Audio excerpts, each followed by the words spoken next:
बहुत समय पहले की बात है। एक छोटे से गांव में एक संत महात्मा रहते थे। वे अपने ज्ञान, साधना और सरल जीवन के लिए प्रसिद्ध थे। उनका नाम स्वामी आनंद था।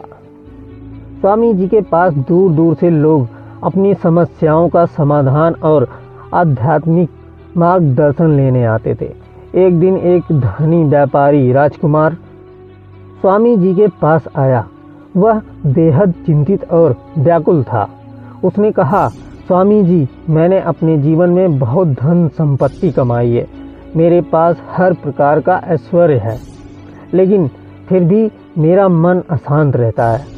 मुझे ऐसा लगता है कि मेरे जीवन में कुछ कमी है। कृपया मुझे बताइए, मोक्ष का मार्ग क्या है?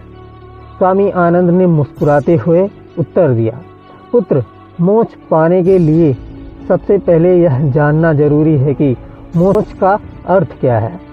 कोई ऐसी वस्तु नहीं है जिसे बाहर ढूंढा जा सके। यह एक आंतरिक अवस्था है जिसमें आत्मा बंधनों से मुक्त हो जाती है। राजकुमार ने जिज्ञासा पूर्वक पूछा, स्वामी जी, कृपया मुझे यह मार्ग समझाइए।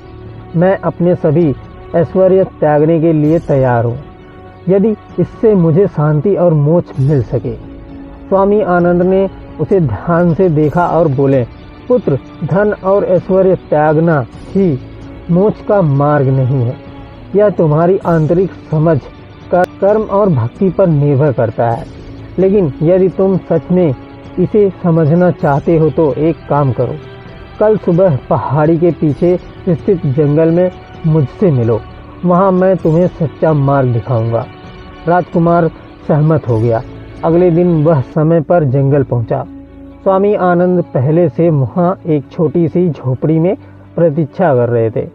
उन्होंने राजकुमार को अपने पास बैठने को कहा और बोले, मोक्ष का मार्ग समझने के लिए तुम्हें 3 परीक्षाओं से गुजरना होता है।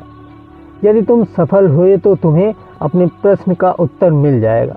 स्वामी जी ने राजकुमार को जंगल के एक तालाब पर भेजा और कहा, इस तालाब में जो सबसे सुंदर कमल का फूल है उसे तोड़कर लाओ, लेकिन ध्यान रहे पानी में कोई हलचल नहीं होनी चाहिए।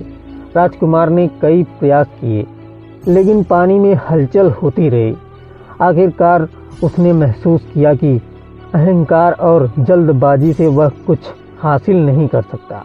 उसने शांत मन से फूल तोड़ने का प्रयास किया और सफल हो गया। स्वामी आनंद ने राजकुमार को गांव के पास एक वृद्धा के घर भेजा। वृद्धा बीमार थी और अकेली रहती थी। उन्होंने कहा, जब तक उसकी ज़रूरतें पूरी ना हो जाए तब तक वापस मत आना। राजकुमार ने वृद्धा की सेवा की, उसे खाना खिलाया और उसका घर साफ किया। देखकर वृद्धा ने उसे आशीर्वाद दिया। उस समय राजकुमार को पहली बार यह अनुभव हुआ कि दूसरों की सेवा में सच्ची खुशी मिलती है। अंत में स्वामी जी ने राजकुमार को एक गुफा में ध्यान करने के लिए भेजा। उन्होंने कहा, इस गुफा में बैठकर ध्यान करो और अपने भीतर की अशांति को पहचानो। जब तुम्हें अपने प्रश्न का उत्तर मिल जाए तब बाहर आना। राजकुमार ने गुफा में कई दिनों तक ध्यान किया। धीरे धीरे उसकी सारी चिंताएं और बेचैनियां शांत हो गईं। उसे एहसास हुआ कि मोक्ष पाने के लिए बाहरी वस्तुओं या साधनों की जरूरत नहीं है। यह तो अपने भीतर की शांति और संतोष पाने का नाम है। जब वह गुफा से बाहर आया तो स्वामी आनंद मुस्कुराते हुए बोले, अब तुम्हें अपने प्रश्न का उत्तर मिल गया है।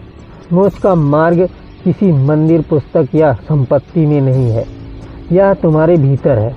जब तुम अपने अहंकार, इच्छाओं और बंधनों को त्याग कर दूसरों की सेवा और ध्यान में लीन हो जाते हो, तभी तुम मोक्ष की ओर अग्रसर होते हो। राजकुमार ने स्वामी जी के चरणों में प्रणाम किया और अपने जीवन को सरलता, सेवा और ध्यान में समर्पित कर दिया। अब वह न केवल एक धनी व्यक्ति था, बल्कि एक सच्चा ज्ञानी और शांत आत्मा भी बन गया था। मोक्ष पाने का मार्ग बाहरी नहीं बल्कि आंतरिक है। यह अहंकार त्याग, दूसरों की सेवा और आत्मचिंतन से प्राप्त होता है। Thank you.